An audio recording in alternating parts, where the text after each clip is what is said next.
too bad. I'm really sorry I thought it would count. Seems like we just lurched from one disaster to another, doesn't it? What can I get you? Yeah. Coffee. Aww. We're relieved to be busy here, actually. Nice to have something to take the mind off things. Hello? I said no. Oh.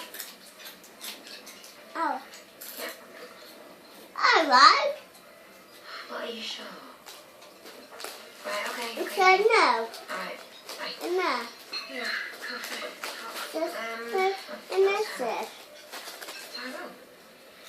You want to go see him today? See him today? Yeah. Oh.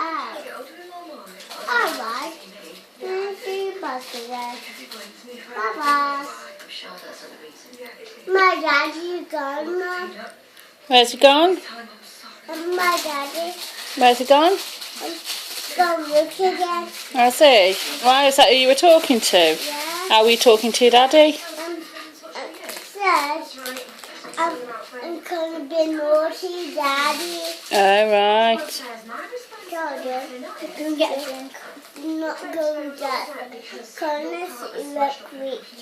Just says be naughty Oh, right. and said can't go north.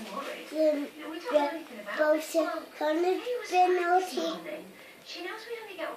And when did he tell you that? And I said can't. got frustrated. You know, like Said all that. yeah. Tim turning up out of the blue, it's put a lot of pressure on the whole family. And said He's worried. Are you pretending to be on the phone to your daddy? yeah. Silly Billy, aren't you?